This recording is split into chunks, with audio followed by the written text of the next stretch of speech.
ओम श्री साई नाथाय नमः। जय श्री साईं, जय श्री गुरुदेव। पूज्य गुरुजी डॉक्टर चंद्रभानु सतपथी जी को प्रणाम करते हुए, उनका आशीर्वाद लेते हुए, सच्चिदानंद साईनाथ महाराज को प्रणाम करते हुए, उनका आशीर्वाद लेते हुए, आप सभी श्रोताओं, दर्शकों, भक्तों को प्रणाम करते हुए, आप सभी लोगों का स्नेहाशीष लेते हुए मैं आज के इस सत्संग को प्रारंभ करता हूँ। जैसा आप सभी लोगों को विदित है कि पिछले कई सत्संग से हम लोग सच्चिदानंद साईनाथ महाराज के अनन्य भक्तों के जीवनचर्या के बारे में परिचर्चा करते हैं। भक्तों का जीवनचर्या देखने के बाद आपके हृदय में एक आत्मविश्वास जागृत होता है। सच्चिदानंद साईनाथ महाराज का कैसे इन भक्तों के ऊपर कृपा हुआ और इन भक्तों का जीवन कैसे आध्यात्मिक मार्ग पर मुड़ गया, इसको देखने से आपके हृदय में भी विश्वास की वृद्धि होती है। यानी आपका सच्चिदानंद साईनाथ महाराज के श्री चरणों में श्रद्धा बलवती होता है, बढ़ जाता है। और भक्ति के लिए श्रद्धा होना अति आवश्यक है। जब तक आपके मन के अंदर भक्ति भाव जागृत नहीं होता, भक्ति शुष्क होती है। इसलिए भाव जागृत करने के लिए सच्चिदानंद साईनाथ महाराज के कृपा की आवश्यकता पड़ती है। श्री चरणों का ध्यान करके जब भक्त उनके श्री चरणों पे नतमस्तक होता है, भगवान से प्रार्थना करता है कि महाराज मुझे इतनी कृपा करो कि मैं आपकी भक्ति कर सकूं, मुझे इस लायक बना दो कि मैं आपके श्री चरणों का दास बन सकूं, श्री चरणों की सेवा में अपना जीवन व्यतीत कर सकूं और भक्ति मार्ग पे चल सकूं। बिना आपके कृपा से ये अंदर मेरे भाव उत्पन्न नहीं होता। तभी तो हम आरती प्रातःकाल की जब करते हैं, काकड़ आरती, तो उसमें कहते हैं ना, असो नसो भाव आया तुझी अठाया। क्योंकि हमें पता नहीं है मेरे अंदर कैसा भाव है, और इस भाव को शुद्धता में परिवर्तित करना सद्गुरु का कर्म है। सद्गुरु की कृपा से ही वह शुद्धता होता है, शुद्ध भाव में परिवर्तित होता है, और जिससे हमें भगवान की कृपा प्राप्त होती है। तो यह भाव प्राप्त करना भक्ति के लिए अति आवश्यक है। बिना भाव से भक्ति हो नहीं सकती। तो हमें भगवान से ही प्रार्थना करना है, क्योंकि उनकी कृपा के बिना ये भाव भी नहीं आता। ऐसे ही भक्तों की जीवनी देखने से आपके अंदर धीरे धीरे धीरे धीरे भगवान के श्री चरणों में प्रेम बढ़ता चला जाता है, और एक दिन आप भगवान की भक्ति में रत हो जाते हैं। तो आज जिस भक्त की जीवनचर्या के बारे में हम परिचर्चा करने जा रहे हैं, उस भक्त का नाम है श्रीमती लक्ष्मीबाई सिंधे। इस नाम से सभी साई भक्त बखूबी परिचित होंगे। कोई भी ऐसा भक्त नहीं होगा जो अछूता हो, जो साईं बाबा को जानता हो, उनकी लीलाओं में विश्वास रखता हो, जो साईं सचरित्र का पारायण करता हो, वो लक्ष्मीबाई सिंधे का नाम न जाने। क्योंकि जितने किरदार शिरडी में थे, जितने बाबा के अहम भक्त शिरडी में थे, जो उनकी सेवा शुश्रूषा में लगे रहते थे शिरडी में, उनमें से लक्ष्मीबाई भी एक प्रमुख सेवक थीं।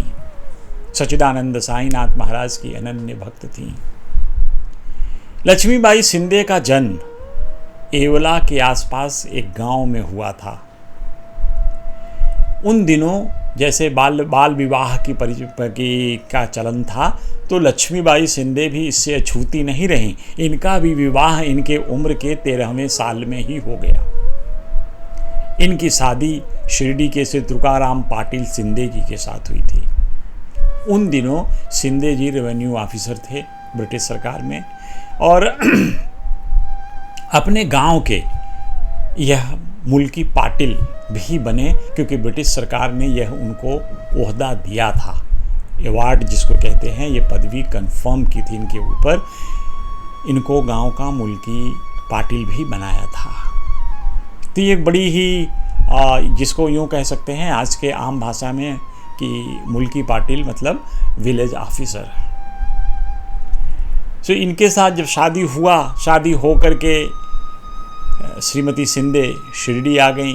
शिरडी आने के बाद उनको 2 बच्चे भी पैदा हुए। उनका नाम तात्या और नाना था। जिंदगी बड़े अच्छे से चल रही थी कि अचानक एक दुर्घटना घटी। इनके जीवन में एक बहुत बड़ा दुखों का पहाड़ टूटा। इनके पति का मृत्यु हो जाता है, निधन हो जाता है। इनके पति के निधन के बाद ये एक विधवा की जिंदगी व्यतीत करने को मजबूर हो जाती हैं। लेकिन कुछ लोग इसको दुर्भाग्य मानकर इसको सिर्फ कोसना प्रारंभ करते हैं, ईश्वर को कोसना प्रारंभ करते हैं।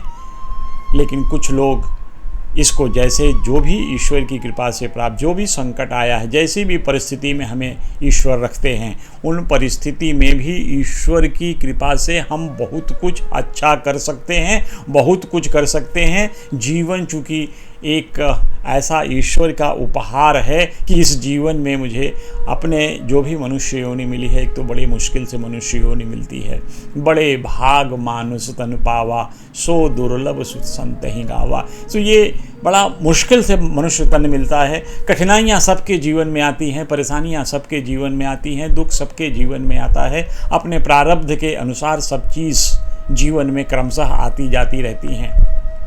लेकिन जब आप किसी गुरु की शरणागति ले लेते हो तो इन दुखों से छुटकारा पाना भी संभव है। और संभव सिर्फ इसलिए हो सकता है कि इन परिस्थितियों में आपको सद्गुरु का आसरा मिल जाए। तो लक्ष्मीबाई शिंदे ने भी अपने जीवन से हार नहीं माना। उनके छोटे छोटे 2 बच्चे थे, तात्या और नाना। इनकी परवरिश में अपना जीवन व्यतीत करना प्रारंभ कर दिया। इनकी परवरिश के लिए इन्होंने बहुत काम किया। इनके पास ज़मीन थी काफ़ी, और ये ज़मीन की खेती कराना, लक्ष्मीबाई शिंदे इन ज़मीन में खेती करना प्रारंभ कर दी।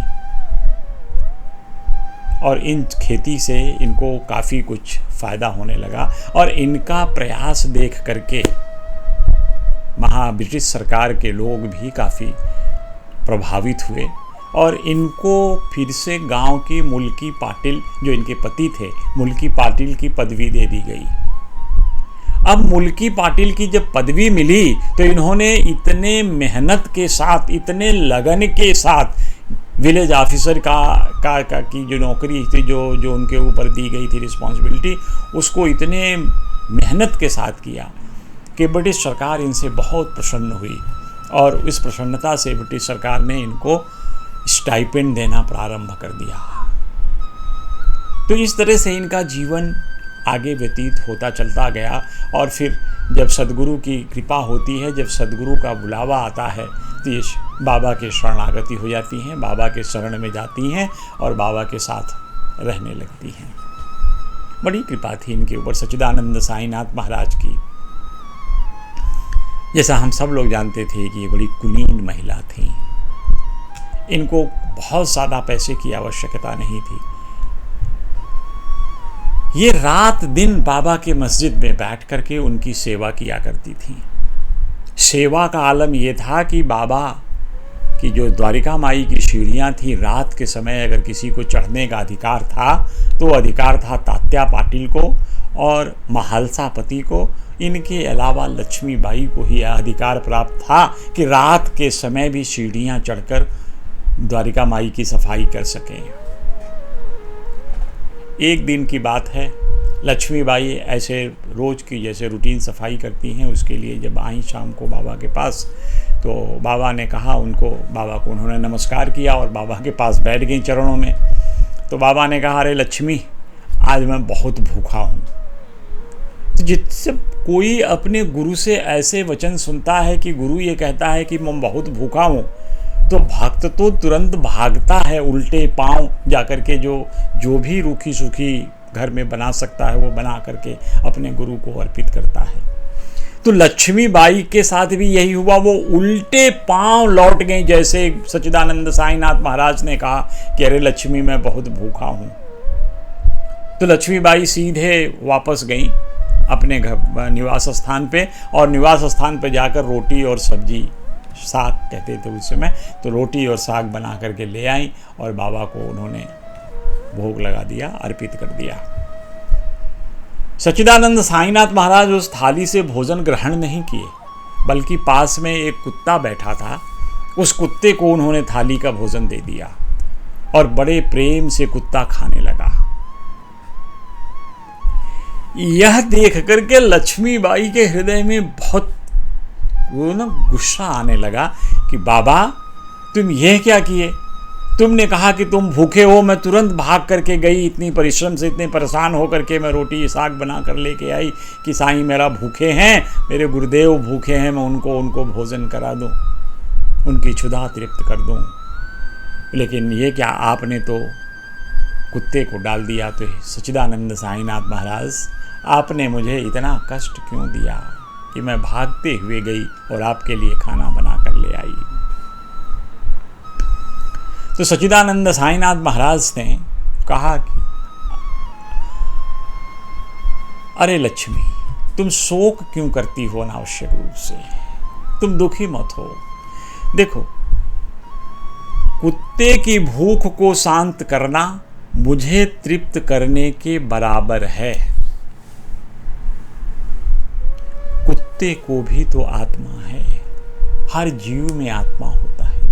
ये मेरी मान्यता है कि हर जीव ईश्वर के ही अंश हैं, तभी तो कहा जाता है ईश्वर अंश जीव अविनाशी। जितने जीव इस सृष्टि में हैं वो सब ईश्वर के ही अंश हैं। ईशोन उपनिषद तो यहाँ तक कहता है ईशावास्यमिदं सर्वम यत् किंचित जगतम जगत, कि सृष्टि में जो कुछ भी देख रहे हैं, दृष्टिगोचर हो रहा है, वह सब ईश्वर से आच्छादित है। माने ईश्वरीय शक्ति हर जगह है, बिना ईश्वर के तो इस सृष्टि में कुछ भी नहीं है। तो लक्ष्मीबाई को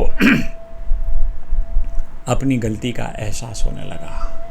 फिर सच्चिदानंद साईनाथ कहते हैं कि प्राणी चाहे किसी भी आकृति में हो, जीव तो तमाम योनियों में जाते हैं। जो कुछ लोग ऐसे योनि में गए जो बोल करके मांग सकते हैं, और कुछ लोग ऐसे योनि में गए तो वो बोल भी नहीं सकते, तो हमें यह पता भी नहीं चलेगा कि इस जीव को भूख लगी है यार, इसकी आवश्यकताएं क्या है। तो चाहे जीव बोल सके, अपना बोल करके एक्सप्रेशन दे सके, या न बोल सके, लेकिन भूख तो सबको बराबर की ही लगती है, क्योंकि इस शरीर को चलाने के लिए ऊर्जा चाहिए और वो ऊर्जा प्राप्त होती है अन्न से। सो भूख सबको बराबर समान रूप से लगती है। और लक्ष्मी सत्य जानो कि जो व्यक्ति भूखे को भोजन कराता है वह यथार्थ में ईश्वर को ही भोजन कराता है। वहां सच्चिदानंद साईनाथ महाराज कह रहे हैं कि जो भूखे को भोजन कराता है लक्ष्मी, वो यथार्थ में मुझे ही भोजन कराता है, क्योंकि सच्चिदानंद साईनाथ महाराज तो साक्षात ईश्वरीय अवतार ही थे। बाबा ने कहा कि लक्ष्मी, जो मैं तुमसे कह रहा हूं ये अकाट्य सत्य है।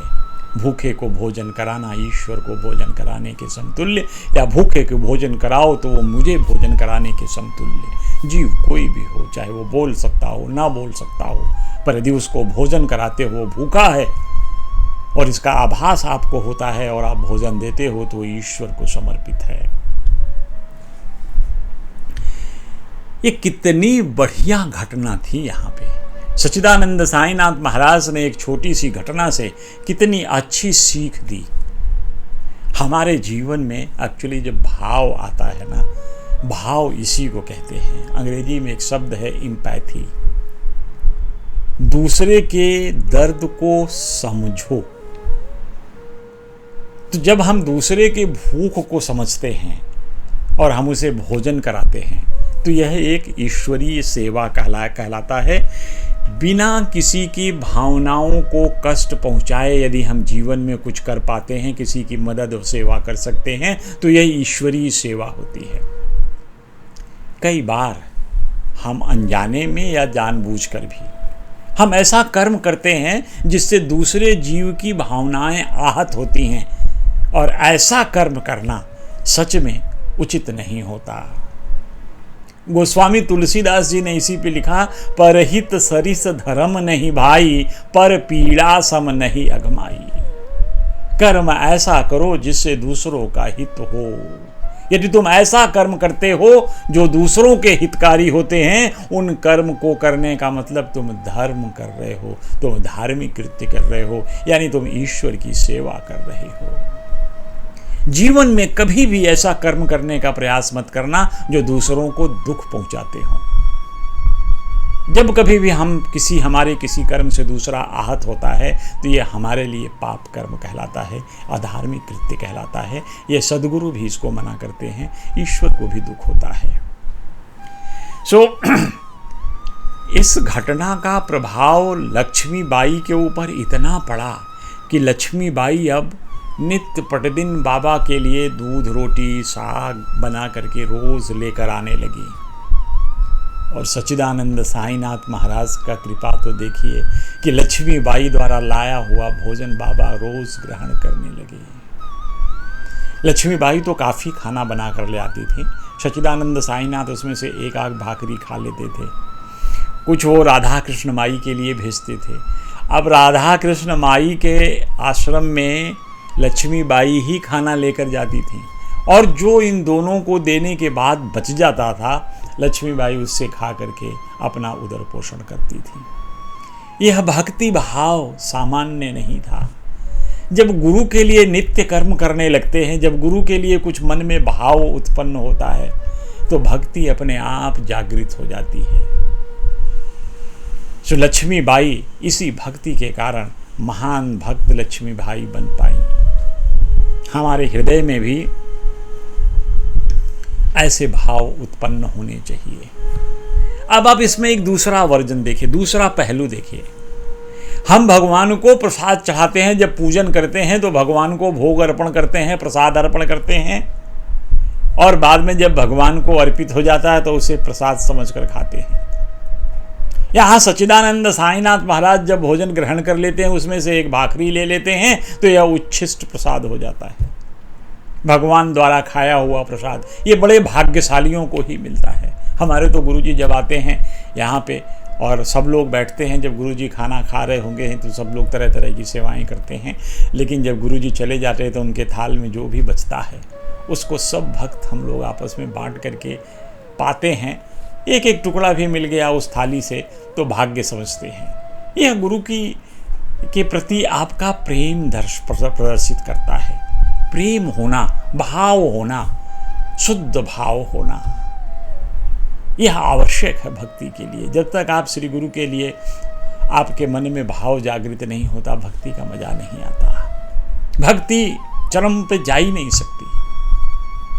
आज की स्थिति ऐसी है कि 2-4 पुस्तक पढ़ करके हम समझ लेते हैं कि हम ज्ञानी हो गए। ये शुष्क ज्ञान है।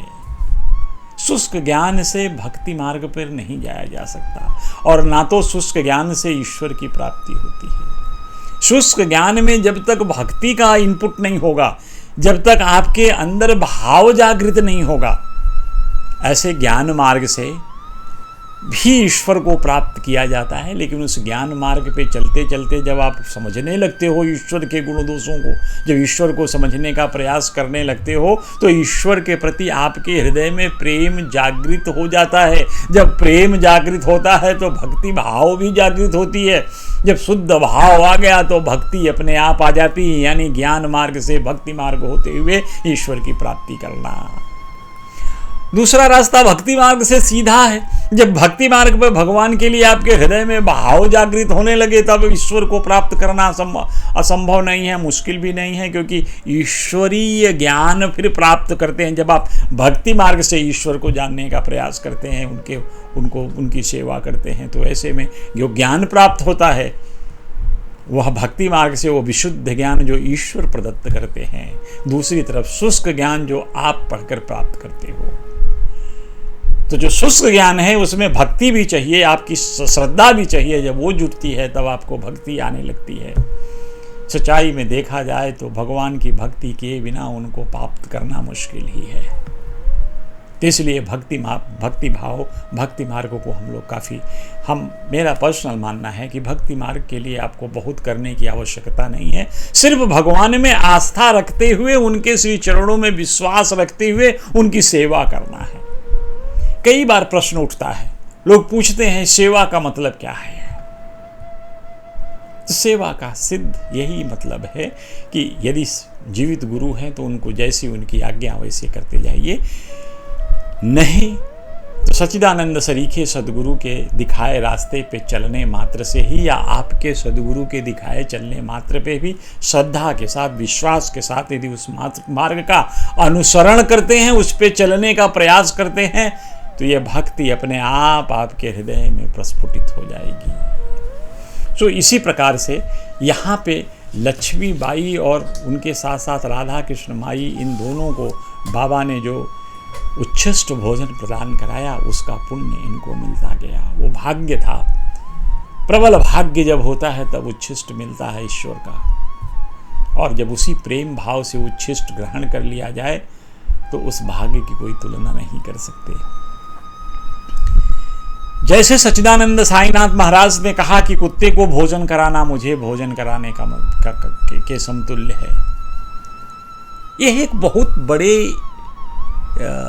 अर्थ की तरफ इशारा करता है।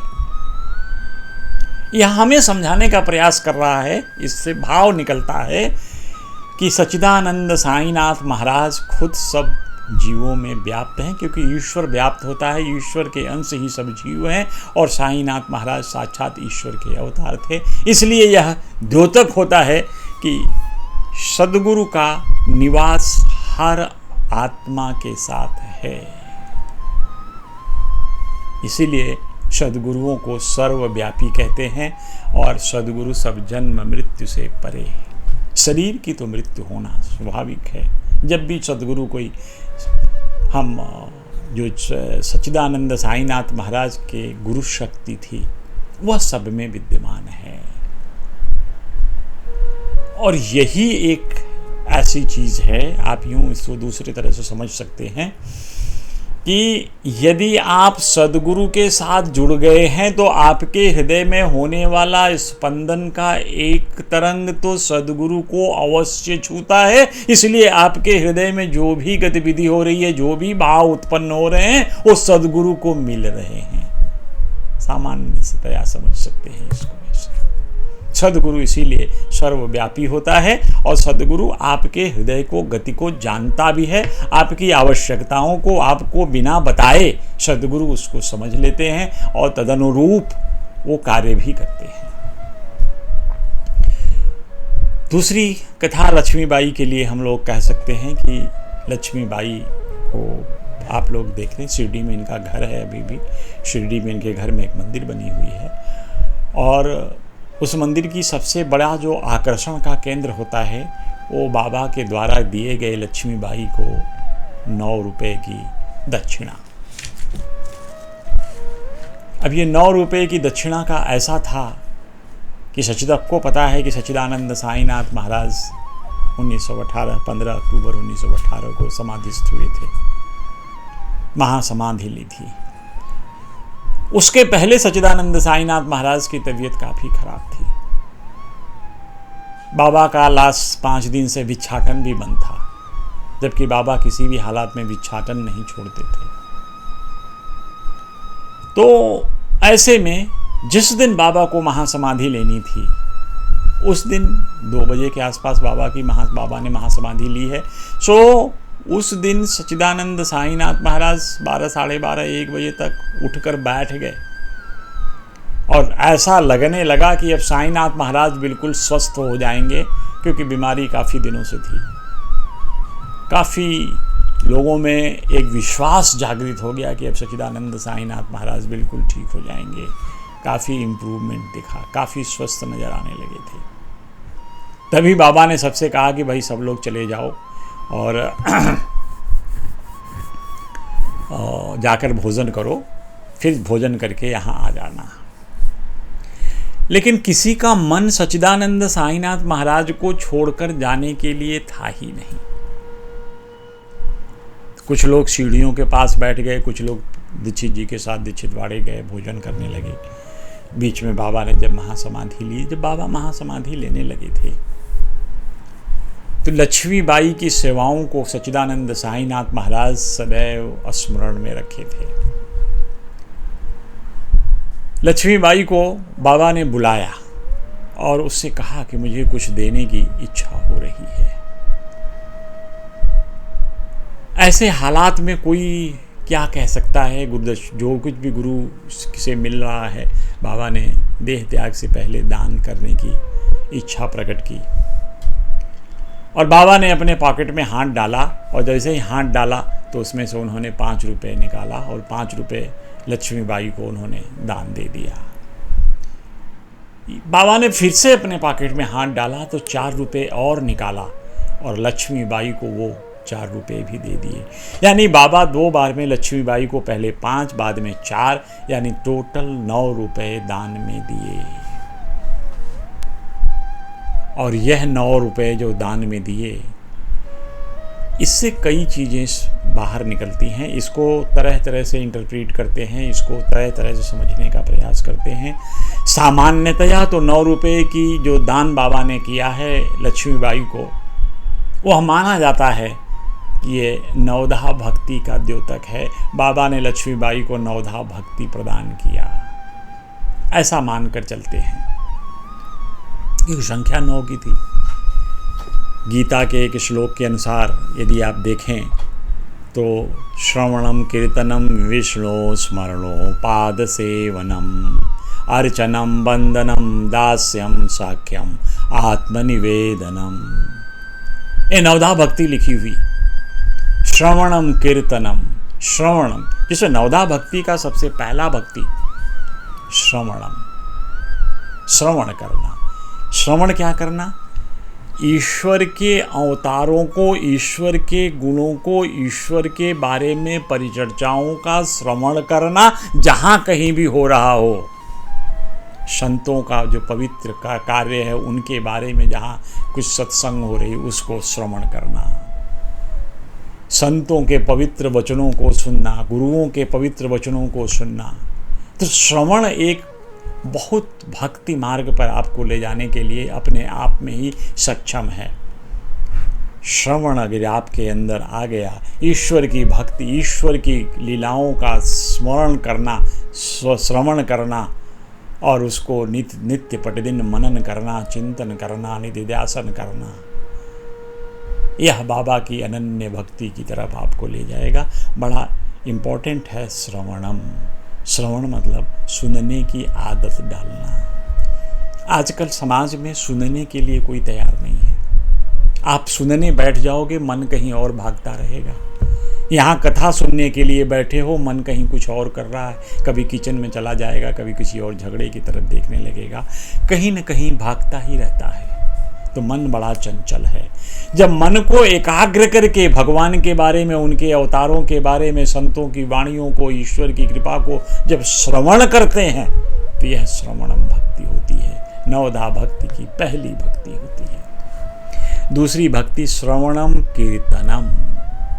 अब एक कीर्तन ऐसी चीज है, नाच गाकर वाद्य यंत्रों के साथ भगवान के गुणों का वर्णन करना। जैसे नारद जी वीणा लेकर के कीर्तन करने में मशहूर, कीर्तन करते हुए घूमते रहते थे, भगवान का नाम कीर्तन करते रहते थे। इसमें वाद्य यंत्र भी बजते हैं और कीर्तन से भी, क्योंकि वाद्य यंत्र हैं, आपके मन को एकाग्र करने में बड़े सहायक होते हैं।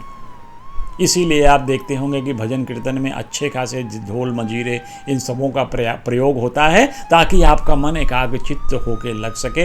जो बाहर की तरफ भागने वाला है, जो वातावरण में बाहरी दिखावे की तरफ मन भागने का है, तो इस आवाज़ में ढक करके वहीं एकाग्रचित्त होने का प्रयास करता है कि भगवान के श्री चरणों में ही मन लगा रहे, कीर्तन सुनते रहिए। तो ये बहुत से कीर्तनकार हुए। चैतन्य महाप्रभु कीर्तन किया करते थे। नारद जी तो प्रमुख कीर्तनकारों में हैं। श्रवणम कीर्तनम विष्णु स्मरणम पाद सेवनम। विष्णु स्मरणम यानी नाम ध्यान। भगवान का स्मरण करना नाम ध्यान है। उनके नाम का स्मरण करना बार बार अपने ध्यान में रह करके भगवान के, जैसे राम राम राम राम राम ध्यान करना, राम नाम। सो नाम ध्यान आज के युग में बहुत ही महत्वपूर्ण है। भक्ति मार्ग पे चलने के लिए नाम ध्यान जिसने सीख लिया, जिसका मन लग गया भगवान के नाम को ध्यान में लेने का, भगवान का नाम स्मरण करने का, जप करने का, वह समझो भक्ति मार्ग पे अच्छे से अग्रसर हो जाएगा, क्योंकि नाम जप की इतनी महानता है, विशेषता है कि आपके मन को नाम जाप से एकाग्रता मिलती है। भगवान के श्री चरणों की जो एकाग्रता होती है, क्योंकि चरणों में ध्यान जल्दी लगता नहीं है, तो जब कुछ दिन आप नाम ध्यान कर लेंगे, भगवान का नाम जाप कर लेंगे, तो उनकी कृपा से ही उनके श्री चरणों में आपका ध्यान लगेगा। क्योंकि सिर्फ भगवान के श्री चरणों में ध्यान लगना ये उनकी कृपा है, इसके अलावा कुछ नहीं, ऐसे भी नहीं होगा। सामान्यतया अगर हम कहें तो ये निरा दंभ होगा कि मैं भगवान के चरणों का ध्यान कर लेता हूँ। दंभ कहाँ से आ गया? हम तो भगवान के श्री चरणों का ध्यान तभी कर पाएंगे जब सच्चिदानंद साईनाथ महाराज, जब ईश्वर आपके इष्ट की कृपा आपके ऊपर हो, सदगुरु की कृपा आपके ऊपर हो, तभी आप ध्यान लगा सकते हो, नाम ध्यान कर सकते हो। तो नाम जाप कल युगे नाम आधार। हर युगों में अलग अलग तपस्याएं थी भगवान को प्राप्त करने के लिए, लेकिन कल युग से सरल युग कोई नहीं है। इस युग में सिर्फ नाम जाप करके भी आप भक्त बन के अपने जीवन का उद्धार कर सकते हो, अपने गंतव्य को प्राप्त कर सकते हो, यानी मोक्ष को प्राप्त कर सकते हो। तो नाम जाप की बड़ी विशेषता है, इसीलिए कहा गया है श्रवणम कीर्तनम विष्णु स्मरणम, यानी नाम जाप करना। पाद सेवनम, अब आती है पाद सेवन। पाद सेवन ईश्वर के लिए, मतलब जो सामान्य लोग से किया गया भक्ति है, उसमें पाद सेवन भी एक प्रमुख भक्ति के रूप में आती है। पाद सेवन का मतलब होता है ईश्वर के श्री चरणों में नतमस्तक हो करके अपनी सेवाएं, जैसे मंदिर में जा कर के सेवा देना। अब पाद सेवन का मतलब थोड़ी मूर्ति के पहुंच करके उनके पाँव को दबाएं। पाद सेवा का मतलब मंदिर में जो कुछ भी कार्य है उस कार्य में अपना योगदान देना, सेवा प्रदान करना, यह पाद सेवा कराता है। जो चाहे जहाँ भी मंदिर है, कोई भी ईश्वरीय स्थान है, सदगुरु का स्थान है, आप वहाँ जाकर सेवा प्रदान करें, पाद सेवन कहलाता है। लंगर है, वहाँ जाकर सेवा दें, सब पाद सेवन, ईश्वर के सब पाद सेवन में चला जाता है, कहा जाता है। तो पाद सेवन एक आसान काम है। यदि आपका मन पाद सेवन की तरफ जाता है तो यह भी आपको भक्ति मार्ग पर ले जा करके ईश्वर की प्राप्ति कराने में सक्षम है, इसमें भी कोई संशय नहीं है। फिर आता है अर्चनम। अर्चनम का मतलब होता है कि आपकी पर्सनलाइज पूजा हो, जो आपके गोत्र के को ध्यान में रख करके पर्सनलाइज पूजा कराते हैं जो भट्ट जी लोग महाराज, वो भगवान की अर्चना कहलाती है। तो अर्चना का ही एक माध्यम है, यानी पूजन अर्चना जब आप करते हो भगवान का, रोज़ भगवान के साथ उनको नहलाना धुलाना, अभिषेक करना, उसके बाद उनको वस्त्र पहनाना, भगवान को फिर भोग लगाना, फिर उनकी आरती करना, ये सब चीज़ें पूजन में आती हैं और ये सब अर्चना कहलाती है, ईश्वर की अर्चना करना। और अर्चना के बाद आता है वंदना। वंदना का मतलब होता है आपके हृदय में संतों के श्री चरणों के प्रति आदर भाव, ईश्वर के प्रति आदर भाव आए तो यह वंदना कहलाता है। जब भी कभी आप अपने ईश्वर के चरणों में अच्छा भाव उत्पन्न करते हैं तो यह एक वंदना है। तो वंदना करना ईश्वर की, यह भी एक भक्ति की विधा है, नवधा भक्ति का एक भाग है। और सबसे बड़ी चीज़ जो रहस्य है इस नवधा भक्ति की, 9 में से यदि एक भी भक्ति में आपने अपने आप को पारंगत कर लिया और सिद्ध कर लिया तो आपका काम हो गया। 9 भक्ति करने की आवश्यकता नहीं, सब एक दूसरे के अनुपूरक हैं। एक हो गई तो दूसरे तीसरे सब अपने आप लगते चले, भाव उत्पन्न हो गया। एक बार ईश्वर के प्रति आपके हृदय में निर्मल भाव उत्पन्न हुआ, मन स्वच्छ हो गया, निर्मल हो गया, पावन हो गया, फिर तो भक्ति मार्ग पे आप लग ही जाओगे, इसमें कहाँ संशय। दास्य, अर्चनम वंदनम दास्यम। अब दास भाव से भगवान की पूजा करना, भगवान की वंदना, भगवान की सेवा करना, यह सबसे आसान काम है। यदि आपके मन में भाव उत्पन्न होता है, आप ईश्वर का सेवक बनते हो, दास भाव से जो कुछ भी मिलता है वो आप भगवान की सेवा करो। सेल्फलेस सर्विस कहते हैं, अनइंटरप्टेड सर्विस टू गॉड। कोई भी दास भाव से, अब भगवान की सेवा के बारे में अगर उदाहरण देखना है दास्य भाव का, तो हनुमान जी से अच्छी कोई उदाहरण नहीं मिलेगी। हनुमान जी ने जीवन पर्यंत भगवान श्री राम की दास भाव से, अपने को भगवान का दास समझकर उनकी सेवा की जीवन पर्यंत। और आज हनुमान जी सर्वविदित हैं, सब तो आज भी जीवित हैं, हमारे बीच में हैं। उनकी कृपा, उनकी भक्ति भी हम लोग पाने का प्रयास करते हैं। तो हनुमान जी सिर्फ भगवान के साथ दास भाव से जुड़ गए, सेवा किया, कुछ चाहिए नहीं, जो देना है ईश्वर देगा। हम तो देना न देना तो ईश्वर के हाथ में है, जिसकी हम सेवा कर रहे हैं या मालिक की सेवा कर रहे हैं। कोई भी दास अगर मालिक की सेवा कर रहा है तो क्या देना है क्या नहीं देना है ये मालिक सोचता है। हम तो पूर्ण रूपेण समर्पित होकर ईश्वर की सेवा कर रहे हैं। हम में कुछ चाहत तो रही नहीं, हमारी चाहत इतना ही है कि हम ईश्वर की सेवा कर सकें, और ईश्वर यही सेवा करवा रहे हैं, हमको मौका दे रहे हैं। यही हमारे लिए बड़ी चीज़ है। तो दास्य भाव से भगवान की सेवा सबसे आसान होती है, भाव भी उत्पन्न होता है। अपने आप को निकृष्ट समझकर भगवान के श्री चरणों में गिर जाना और उनके लिए सेवा करना। जो भी कर्म भगवान के लिए हो सारे कर्म करना, स्वार्थ नहीं है इसमें, स्वार्थ से परे होकर के, कोई फल की चिंता नहीं, कोई फल की इच्छा ही नहीं है, सिर्फ सेवा भाव है। ऐसे दास्य भाव से हम लोग भगवान की सेवा करें तो यह एक भक्ति है। फिर अगली भक्ति होती है सख्यम। सख्यम के मतलब भगवान को सखा भाव से प्यार करना, भगवान का को चाहना, जो उनके प्रति हमारी आस्था है वो सखा भाव में। हम भगवान को अपना दोस्त मान के चलते हैं, मित्र मान के चलते हैं। उदाहरण के तौर पे अर्जुन को देखिए, अर्जुन भगवान श्री कृष्ण के साथ जो भक्ति की वो भक्ति थी सख्य भाव, सखा भाव की भक्ति थी, और इस भक्ति से ही अर्जुन का उद्धार हो गया। शिरडी अगर श्री साईनाथ महाराज को देखें तो श्यामा की भक्ति सखा भाव की थी, भगवान को सदैव श्यामा मित्रवत व्यवहार करते थे, सखा भाव में उनकी भक्ति करते थे। जो सखा भाव से भक्ति करके भी अपने अंदर जो सखा भाव, भगवान को उस तरह से ध्यान दे करके भी हम भक्ति कर सकते हैं, और यह भी नवधा भक्ति का एक प्रकार है। दूसरी चीज जो अंतिम होती है नवमी भक्ति, आत्मनिवेदनम, पूर्ण समर्पण। हालांकि पूर्ण समर्पण तो मुश्किल काम होती है, हम अर्पण भी नहीं कर पाते, लेकिन दंभ भरते हैं समर्पण का। यदि पूर्ण समर्पण कर दिया जाए ईश्वर के श्री चरणों में, अपने गुरु के श्री चरणों में, तो यह आत्मनिवेदन होता है, सर्वस्व समर्पण, कुछ भी नहीं छूटा। अब ये देह भी मेरी नहीं है, कुछ भी मेरा नहीं है।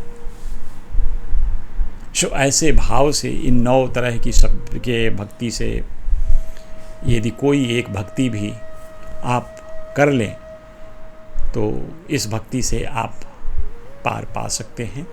सो अभी आगे की कथाओं में हम लोगों को इसी भाव को और आगे लेकर चलना है। हम अगले सत्संग में इस भाव को और आगे लेकर चलेंगे, क्योंकि यह जो अभी हमने बताया नवधा भक्ति, यह श्रीमद् भागवत गीता के अनुसार लिखा था नवधा भक्ति। अभी हम देखेंगे कि इस नवधा भक्ति को रामचरितमानस में भगवान श्री राम ने जो शबरी को दिया था, शबरी माता को नवधा भक्ति का शिक्षा दी थी, ज्ञान दिया था, उसके बारे में परिचर्चा करेंगे। फिर हम देखेंगे कि बाबा ने जो 9 रुपये दिए थे, पहले 5 दिए फिर 4 दिए, एक ही बार में 9 रुपये क्यों नहीं दिए? तो क्या बाबा कुछ और इंगित करना चाहते थे, कुछ और बताना चाहते थे? तो इसके बारे में भी परिचर्चा हम लोग करेंगे। सो अगले सत्संग में हम लोग इन तमाम चीज़ों को परिचर्चा करने का प्रयास करेंगे भगवत कृपा से, श्री गुरु की कृपा से। तब तक के लिए जय श्री साईं। आप सभी लोग अपना ध्यान रखें। जय श्री साईं।